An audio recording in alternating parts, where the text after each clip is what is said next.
Tudo bem, pessoal? Estamos avançando aqui na parte dos operadores lógicos agora, né? No vídeo anterior a gente falou sobre os operadores aritméticos e agora a gente está evoluindo, a gente está entrando de cabeça realmente na programação, mesmo numa matéria que não é necessariamente sobre programação, né? Fundamentos da Informática, quer tratar com vocês sobre fundamentos e esse é uma parte conceitual importante, mas que eu vou te mostrar na prática alguns pontos que você vai usar ainda esse semestre e por longo de toda a sua vida de programador, tá bom? Então, vamos lá olhar o que são operadores lógicos. Em primeiro lugar, vamos tentar contextualizar ali, conceituar algumas coisas, tá?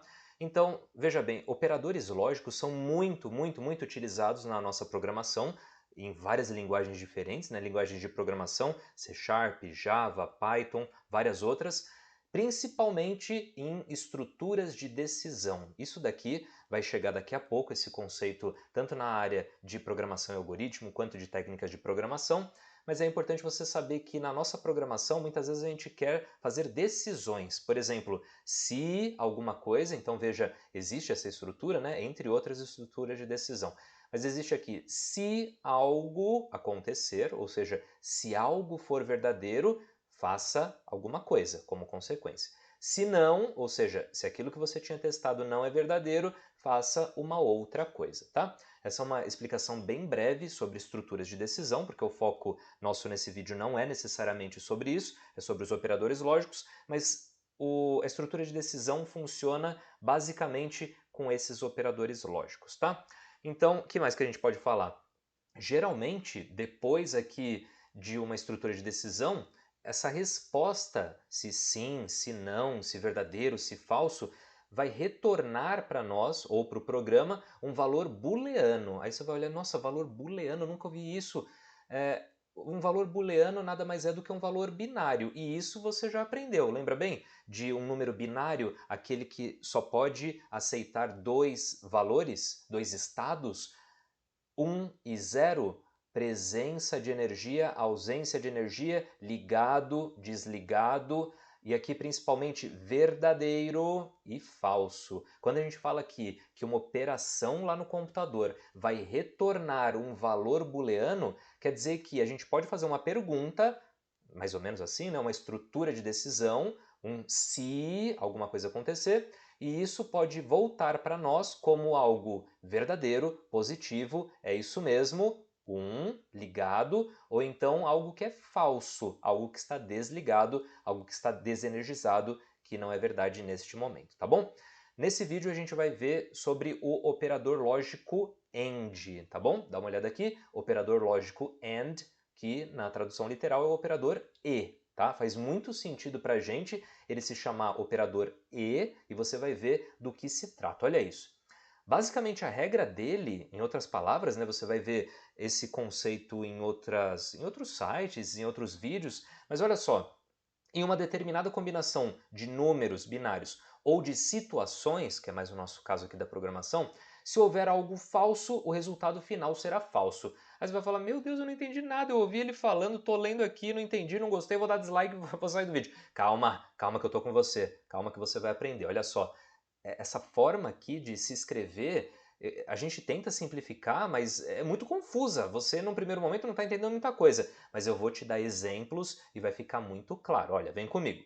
Primeira coisa, você tem que entender que vai rolar uma situação aqui que eu vou montar, e aí você precisa ver que eu vou juntar duas situações falando isto e também aquilo.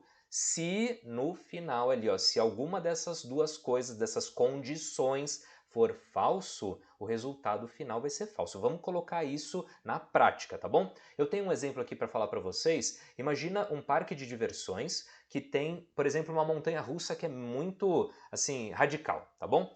Eu não sei se você já parou para ver, mas na frente desse tipo de brinquedo, na frente dessas atrações, sempre tem um tipo de plaquinha indicando, olha, tem que ser maior do que tantos anos para entrar aqui, tem que ter um tamanho maior do que tanto para poder entrar na brincadeira, certo?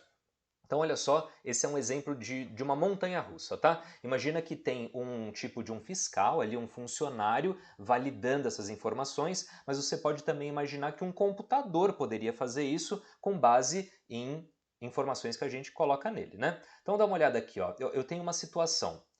Para entrar nessa tal montanha-russa, é preciso que a pessoa tenha pelo menos 1,50 m e também ter mais do que 10 anos, tá bom? Então, como a gente está falando do operador lógico e, eu estou juntando, eu estou unindo duas, vamos supor, duas afirmações, dois dados diferentes. O primeiro deles é uma altura mínima e também uma idade mínima, né?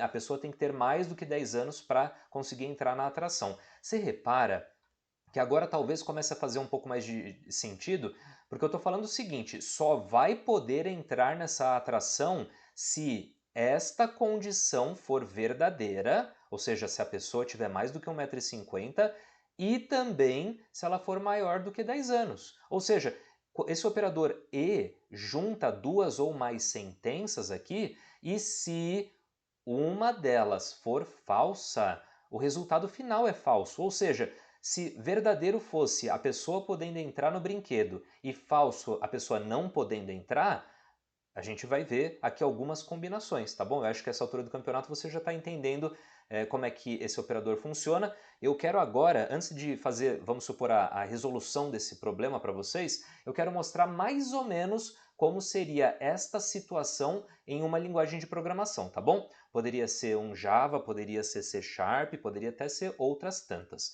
A gente não precisa dominar a programação nesse momento, mas eu só estou querendo transpor algo que está em português para algo que o computador interpretaria na nossa linguagem de programação, tá bom? Então, como eu tinha falado para vocês, existe uma estrutura de decisão que chama if, que é literalmente se, tá bom? Aqui dentro desses parênteses eu coloco a minha condição, tá bom? Eu preciso saber se uma condição é verdadeira para aí eu tomar uma decisão, tá bom?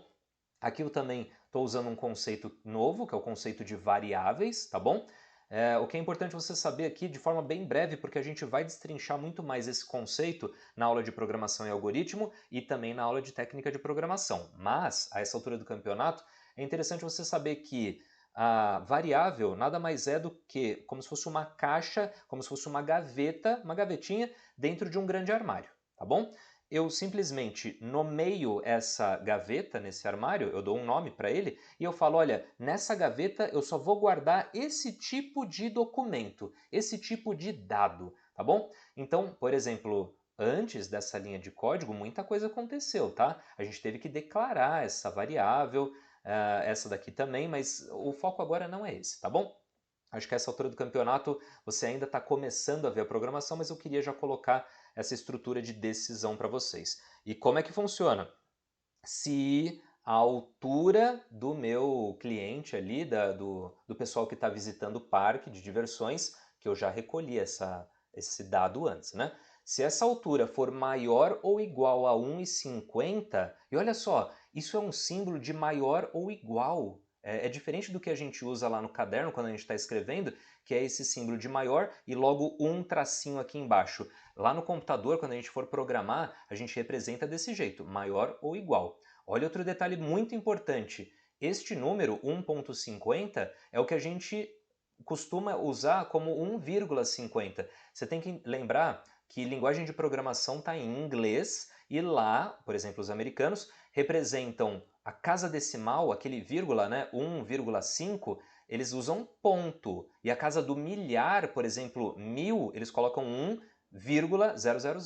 Então é como se fosse invertido, né? Quando a gente quer falar 1,5 m, a gente coloca 1,5 e se a gente quisesse colocar 1000, a gente está acostumado a colocar 1,000, para eles é o vírgula, tá?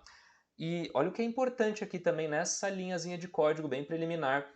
Eu coloquei esses dois e comerciais aqui porque é exatamente esse símbolo que é o operador lógico e. É assim que eu junto duas cláusulas dentro de uma estrutura de decisão. Então aqui eu vejo altura é maior ou igual a 1,50 e a idade, que eu também recolhi essa informação antes, né, tem que ser maior do que 10 anos, porque é isso que a gente está trabalhando aqui no português normal, aqui na regra do jogo. Vamos entender então esse operador lógico e. O que acontece? Se por um acaso essa condição for atendida, Ou seja, se a altura daquela pessoa realmente for maior ou igual a 1,50, vamos supor que a criança tem 1,52 m. 1,52 m é maior do que 1,50 m, certo? Então essa parte está verdadeira e eu preciso testar a outra. A idade tem que ser maior do que 10. Vamos supor que a idade daquela criança é de 11 anos. Ela tem 1,52 m e ela tem 11 anos. Aqui eu vejo que este lado é verdadeiro e este também. E aí você lembra que se algum desses lados fosse falso, o resultado era falso. Aqui eu tenho verdadeiro e verdadeiro, 1 e 1, e o meu resultado é verdadeiro também. Ou seja, ao final dessa estrutura de decisão eu tive algo considerado verdadeiro e aí eu consigo colocar depois uma consequência logo aqui embaixo do meu if. Tá? Vamos ver a mesma situação, só que agora com outra pessoa, por exemplo. Olha só isso. A altura aqui dessa pessoa, nesse meu segundo exemplo, ainda da montanha-russa, supondo que a criança até tenha 11 anos de idade, mas ela mede 1,49 m. Poxa, 1,49 m é menor do que 1,50 m, ou seja, este lado aqui não atendeu essa condição. A gente fala que esse lado aqui está falso, é como se fosse zero, e verdadeiro. E aí lembra da regrinha aqui, né? Falso e verdadeiro é falso. Lembra disso? Ó, se houver algo falso, o resultado é falso. Falso e verdadeiro, resultado é falso. Poxa, ele não vai cair aqui na consequência desse if. A gente pode usar um else depois, mas isso é outro papo, tá bom?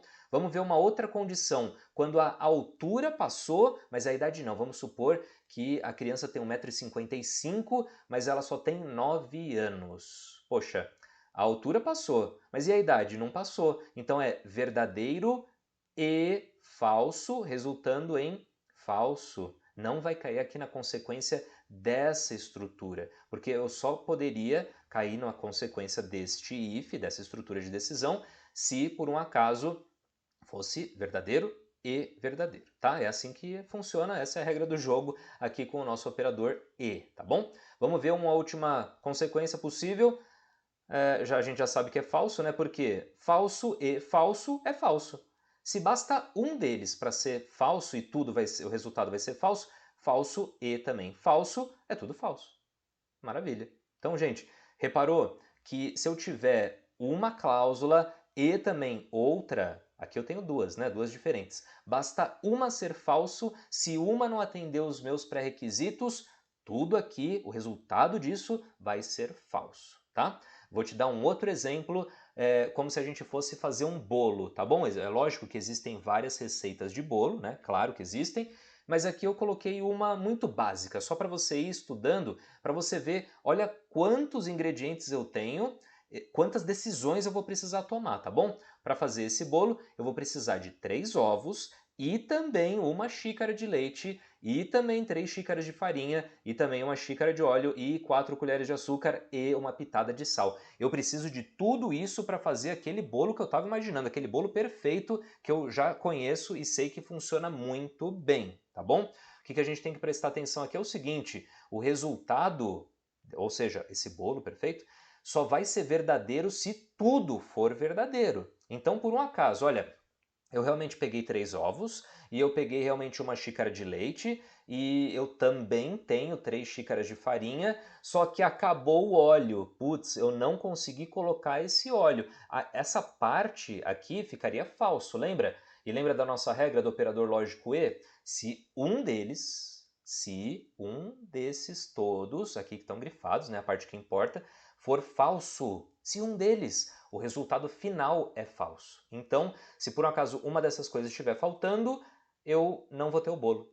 Simples assim, essa é a regra que o computador usa. Lembra que ele é 8 ou 80, ele é binário, ou é sim ou é não, verdadeiro ou falso.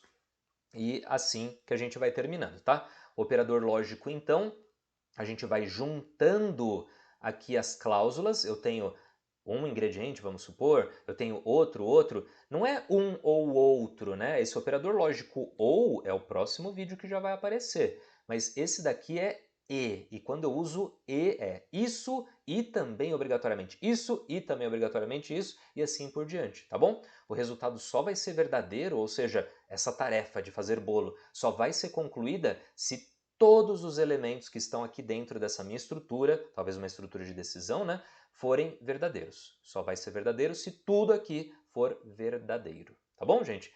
No vídeo que vai aparecer daqui a pouquinho, que já vai estar ali na playlist, a gente vai falar sobre um outro operador, que é o operador lógico OR ou, né, literalmente, tá? A gente se vê no próximo vídeo. Até mais.